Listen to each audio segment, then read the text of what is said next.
zona a ver el Alcázar de Colón. Quiero olvidarme del tiempo que marque el reloj del sol. Hay amor. Besarte en el parque Villini, casarnos en la catedral, bailarte en la tarazana y darte un besito estilo colonia. Oye, buenas. A mi manera empezamos la tarde de hoy. Mañana yo les prometo poner todas las canciones de Manera, un joven amante de la zona colonial que devino en cantante y compositor, y de él es esa canción. Dale un chimá.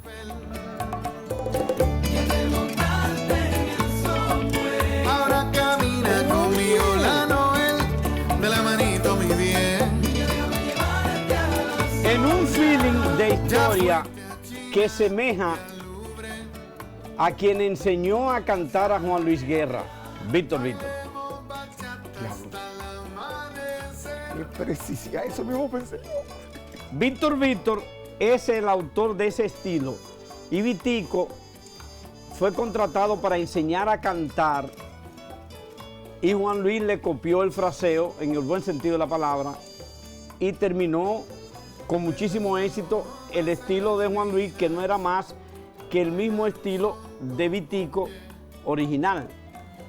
Manera se maneja entre Víctor y Juan Luis con una prosa particular y un estilo propio. Usted lo identifica seguido. Y cuando se haga famoso, usted se va a acordar de mí, porque él va camino al éxito. Yo no lo conozco, solo he escuchado sus canciones y no tiene más de 5 de esas. Y con esas canciones yo quiero felicitar en el día de su cumpleaños, que fue ayer, no hoy, a Nicole Fernández. Yo la vi nacer, la vi crecer, ahora la voy a ver convertirse en médico. Yo quiero mucho a Nicole. Yo se puede decir que le tengo todo el cariño que se le puede tener a una sobrina, a una hija, porque los muchachos que nacen, crecen y se desarrollan alrededor de los sentimientos de uno, de los afectos de uno, de la familia de uno no puede sino quererlo y ayudarlo a que sean tan grandes como quieran ser. Te quiero mucho, Nicole. Es una niña que cumple 22 años. Miren, resulta y viene a ser que el sur también existe. Y además del norte y el este, el sur también existe. Y en todo el mundo se ha acuñado prácticamente como parte de la idiosincrasia de la gente del sur la pobreza. Como parte de la realidad de la gente del sur la pobreza. Como parte de los gobiernos en la gente del sur el olvido.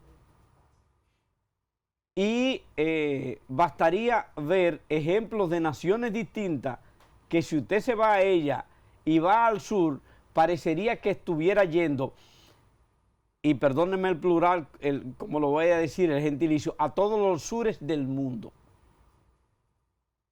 Extrañamente, es así. En Francia, usted va al sur de Francia y hay viñedos y hay también agricultura, pero con características menos desarrolladas y de menos belleza y riqueza que en el norte de Francia.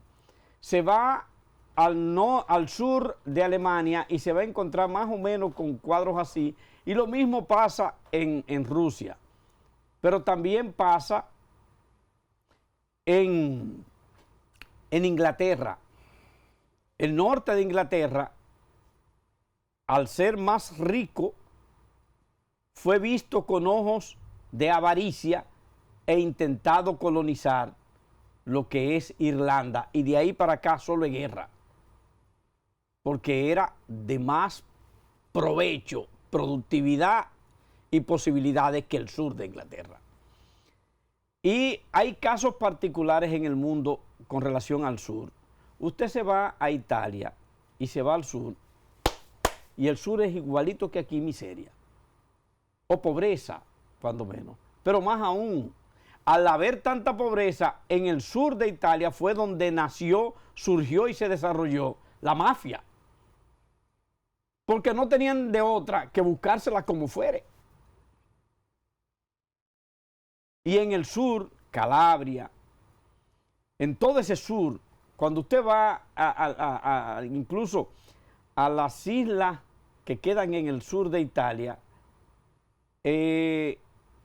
a veces hay temporadas en que es más calurosa que el lugar más caluroso de República Dominicana, igual que el sur. Igual que el sur, donde se necesita más agua que el carajo para que crezca algo. Igual que el sur de aquí. Entonces, el sur de República Dominicana tiene las mismas características y nadie le ha hecho caso, a pesar de que no solo existe como territorio y geografía, sino que tiene historia en este país que marcan. República Dominicana no fuera lo que es si no hubiesen levantado sus frentes y se hubiesen levantado en armas la gente del sur para impedir que los haitianos pasaran de ciertos lugares donde se estableció la frontera. Entonces, de San Juan, Elia Piña y Azua no pasan. Y así se hizo. Y fueron los del sur. Leonardo Mercedes de la coalición Enriquillo vuelve con nosotros hoy, pero vamos a hablar del sur. El sur que es Pelempito, el sur que es el Parque Jaragua, el sur que es la presa de Monte Grande, que a propósito de la presa de Monte Grande, Leo, vamos a empezar por ahí, le va a decir algo que pasó en razón del programa anterior que hicimos aquí. Bahía de las Águilas, San Rafael, Los Patos, Pedernales. Todo eso que yo he mencionado, que son lugares donde cualquiera quiere ir a bañarse y a disfrutar, en Neiva, los balnearios de Neiva, o el río San Juan, que yo me bañé muchas veces ahí. Entonces, todo ese sur que llega hasta Montebonito, Guayabal, que pasa o empieza por San José de Ocoa y se extiende en las montañas hasta el norte del país, todo ese sur está suelto a su suerte, sin nadie que lo defienda, y como ya se murió el Chapulín, ahora va a ser peor. Bienvenido, Leo. Perdona lo largo de la presentación. No, pero nosotros nos hemos ganado un vocero y promotor del sur de manera gratuita. Lo que pasa Y eso, que yo me crié en el Cibao. No, pero que tú sientes por el sur como quisiera yo que muchos sureños sintieran por el sur. Porque tú dices verdades, mira, se te quedó el lago Enriquillo y la laguna de Cabral. El lago Enriquillo, el Celonodonte y la Jutía. El Celonodonte, señores, es animal único en el mundo, en peligro de extinción, y solo se encuentra en República Dominicana, en el sur. Y solo se encuentra en la Sierra de Bauruco. Solo en la Sierra de Bauruco. Así. Y usted dice, ¿y qué es esa vaina? El Celonodonte parece un ratón, pero no es un ratón. Parece un oso hormiguero por el piquito y no es un oso hormiguero. Vive asustado y sorprendido cada vez que mira gente.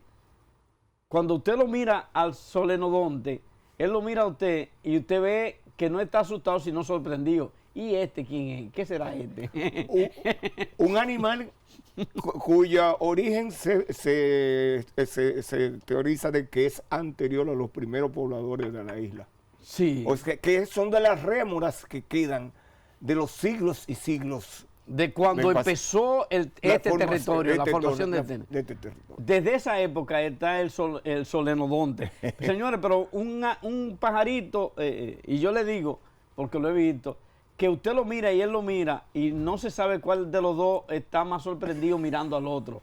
Si el solenodonte o usted el solenodonte. Así es. Leo, Así. para empezar por algún lado, hemos hablado mucho, varias veces, de la presa de Monte Grande y en razón del último programa hubo respuesta oficial a raíz de las informaciones que tú diste en este espacio.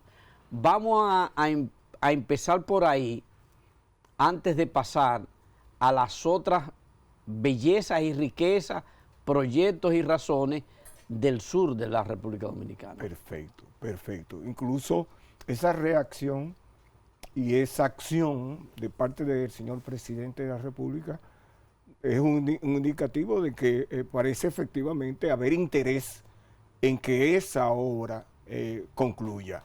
Porque tanto interés podría tener el gobierno, pero más interés tenemos nosotros los surestanos de que esa obra termine, porque como hablamos en el programa anterior, es la llave del desarrollo en buena medida de toda nuestra región y de el instrumento más efectivo que nosotros tenemos para abrir la puerta del progreso y del desarrollo de nuestra región. ¿Qué ocurrió? Bueno, no, primero, ¿qué fue lo que se planteó? Tú planteaste en el programa anterior, uno, que esa obra primero era de una etapa, luego de 2, luego de 3 y la llevaron a 4.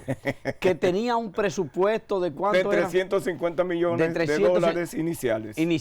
Y que luego lo subieron a 446. Y de 446. Entonces ahora el señor presidente de la República propone al Senado de la República de que el presupuesto sea extendido a 623.4 millones de dólares, es decir, aproximadamente entre un 75 y 76% más del costo inicial que se presupuestó, o mejor dicho, que se contrató el proyecto. Pero por encima del 100%, o sea, sí. Ahora estamos hablando de que una obra que en sus inicios iba a costar 300 millones de pesos. 350 millones de dólares. 350 millones de dólares, ahora va a valer 123.4 millones de dólares. El doble prácticamente. Casi el doble. Casi el doble. Entonces, a eso le agrega el señor presidente que ahí es donde entra la discrepancia y nosotros llamamos la atención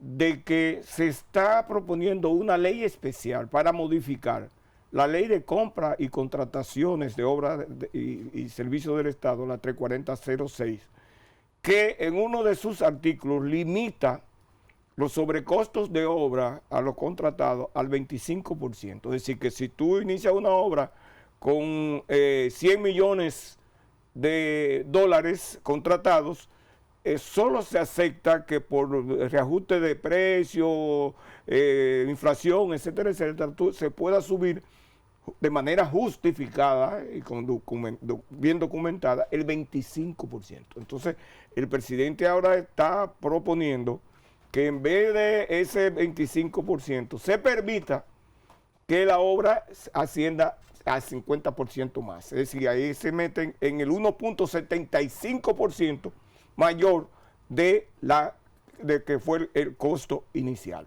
Y eso hay que tener mucho cuidado, porque nosotros somos un país de recursos muy limitados, muy limitados. Entonces no podemos permitir que esas empresas extranjeras que tienen demasiado mañas, recuerda que Andrade Gutiérrez, según dijimos, era socia de, Andrade Gutiérrez es socia de Odebrecht. Fueron socias en el país, trabajaron juntas durante todo el tiempo.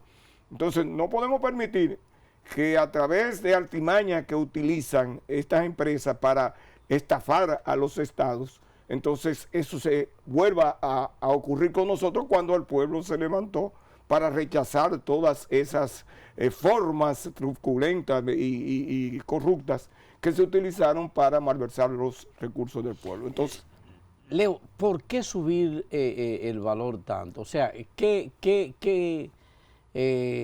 no hubo previsión, no hubo planificación. ¿Por qué una obra se puede, y te lo pregunto como ingeniero que eres, Sí. ¿por qué una obra que se presupuesta en 350 millones de dólares, que ya como quiera es mucho, no Sí. es chin cantidad? Exacto. Primero se establece que eso va a ser para un solo Un solo componente. Un solo componente. De 7 componentes que tenía el proyecto Entonces, originalmente. ¿Cómo lo elevan prácticamente al doble ese presupuesto? Mira, ¿Qué puede explicar? Normalmente, una obra durante su desarrollo puede tener variaciones de costos, razones de inflación, razones de cambio que las supervisiones introducen y que podrían aumentar en algo el precio de las diferentes partidas, elementos nuevos que se incorporan que no fueron previstos quizás en el diseño, algunas variaciones en los diseños que se hacen. Sí, hay un conjunto de cuestiones que normalmente pueden elevarte el precio de una obra. Pero eso no es lo único que ha ocurrido aquí. Lo que ocurrió aquí es que el contratista capturó la obra desde el principio a través de los mecanismos que se utilizaron para que ellos pudieran hacerse contratistas de la obra. Porque en principio, ellos no estaban, o sea, no ganaron en buena lid, porque el comité técnico del INDRI, en su informe señaló que habían unas sobrevaluaciones de precios que no podía permitir que ese contratista fuera el que fuera seleccionado para ejecutar la obra. Pero de todas maneras a ellos se la dieron. A partir de ahí viene el problema. Después hubo que hacer un reajuste de precios, que por eso es que el precio cambia entre lo que fue la administración de Rodríguez, el montecristeño, el ingeniero químico, y Fran Rodríguez, que fue quien le sucedió. Fran Rodríguez la reduce a 354 millones de dólares y con eso es que se comienza. Pero ellos empezaron ahí. Lo primero que hicieron, te lo dije en la vez pasada, fue que ellos lo que le entregaron como 20% de inicial de la obra, más adelante un pago que se le hizo de todo el dinero para los diseños de los diferentes componentes, se le pagó de manera total. Y ese dinero ellos lo sacaron del país y se descapitalizaron. Entonces no pudieron llevar un ritmo de ejecución de la obra que le permitiera avanzar al ritmo que se había establecido. Y de ahí es que vienen, como dijimos la vez pasada, que ya van por 35 cronogramas diferentes al que se había iniciado. Entonces ahora, en el punto que está ahora, el presidente, como respuesta a los cuestionamientos que ustedes le han hecho, ¿qué es lo que ha decidido? Lo que ha decidido es sencillamente pedir aumento del presupuesto de la obra. De un original de 350 ahora a 635. 23.4. Y pedir que se modifique la ley 34006 para permitir que esa misma obra pueda aumentar en 50% sobre el costo. El valor original. El costo. Entonces, ¿qué ocurre? Que eso se hace sin decirle a la población, bueno, lo que estaba presupuestado se gastó de esta y de esta y de esta manera. Una auditoría.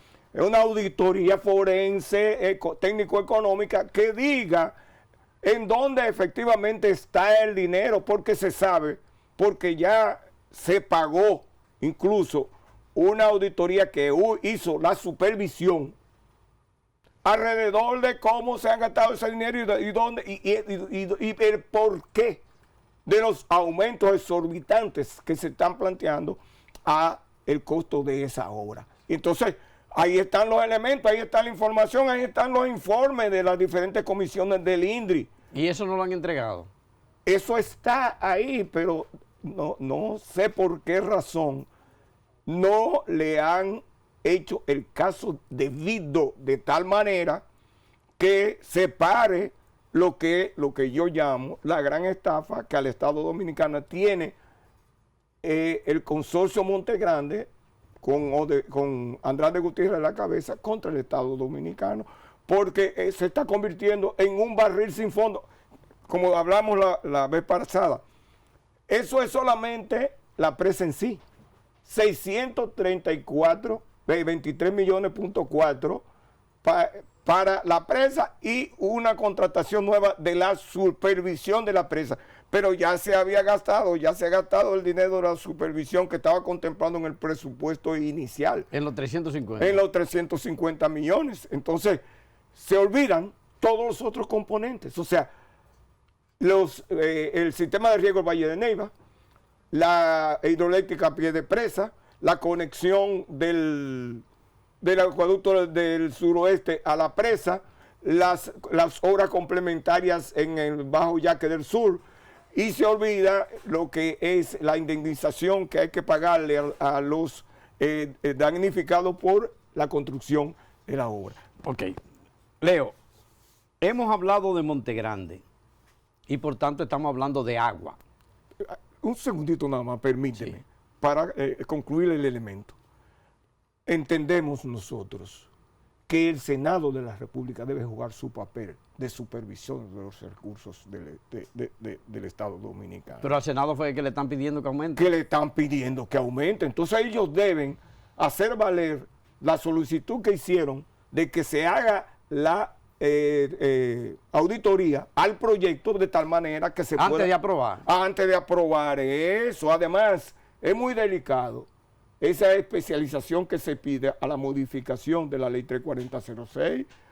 Entonces a un proyecto es como si yo creara una ley para ti, para un dominicano en particular, como fue por ejemplo el de modificar la ley de creación del INAPA para nombrar un director que no llenaba con los requisitos exigidos por la ley. Entonces están haciendo lo mismo ahora para Montegrande. Para Montegrande. Cambiar la ley para Montegrande. Para Montegrande. Ok, entonces la presa de Montegrande.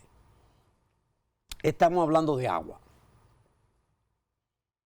Y ustedes, la coalición Enriquillo, han sido reiterativos en no descalificar la obra, sino en defender la obra, en respaldar la obra y en pedir que se fiscalice la obra. Es lo que ustedes han pedido. Por eso hemos solicitado la creación del Consejo de Veeduría de Montegrande. De Montegrande. Entonces, agua.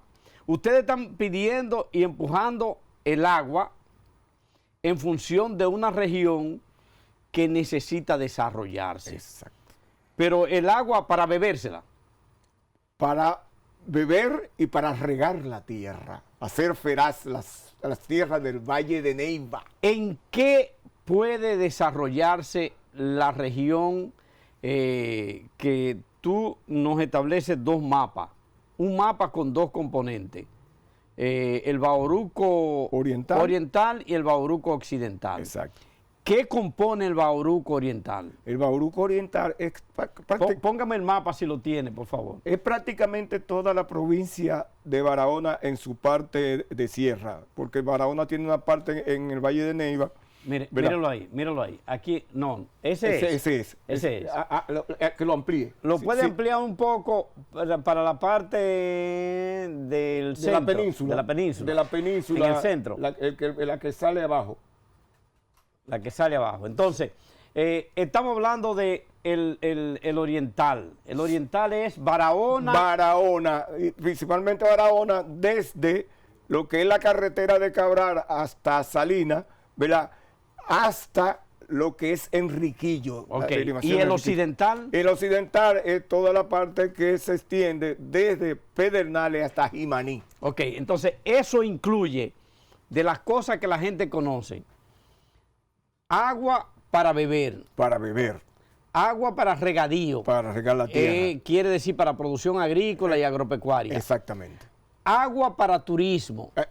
Exactamente. Porque estamos hablando de zona de Claro, eso. sí. Y agua, aquí está, míralo aquí, Leo. Miran ahí, toda esa zona que se ve en todos esos círculos abajo, el círculo abajo y en, Sí, y en míralo ahí, rosado. ahí lo están señalando. Ahí está bien. Toda esa parte es el Bauruco oriental y parte abajo de lo que es la llanura de Sansón hasta llegar a la parte de la carretera Barahona, Enriquillo, Oviedo, Pedernales. Entonces, eso tiene que ver con Barahona, con Pedernales, con Independencia. Fíjate Un que poquito, ¿verdad?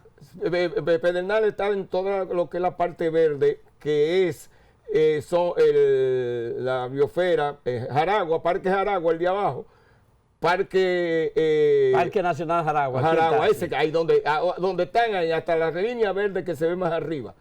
Y entonces ahí no hay nada que valga la pena, ahí abajo. no, esa es el Parque Jaragua, ahí es que está parte de la biodiversidad. Sí, pero eso es solamente cosa verde, naturaleza verde, ahí donde la gente... No, ahí es que está, tú te vas a encontrar con las playas de Bahía de las Águilas. Por eso quería que... Ahí entra Cabo Rojo.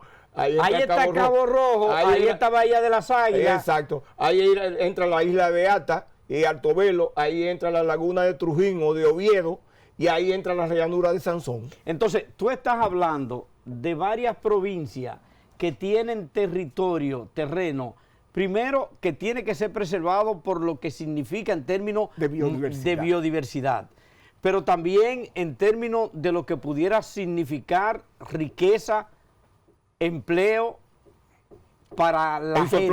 En su explotación. Estamos hablando de que además de esa biodiversidad y áreas verdes, estamos habldo de playas, es decir, destino turístico. Exacto. Como Bahía de las Águilas, playa Cabo Rojo, y los balnearios San Rafael, hermosísimos que tenemos nosotros. Pero también hay alguna tierrita agrícola por ahí. Oh, pero claro, ahí está todo lo que es la sabana de Sansón, que es donde se desarrolló por un proyecto agrario de 64,000 tareas de tierra que se dejaron 64,000 tareas de tierra que se dejaron perder, y prácticamente ahora solo hay menos de 30,000 de tareas en producción que quisieron, a través de un truco, pasársela al Consorcio Azucarero Central para extender la siembra de caña para producir azúcar.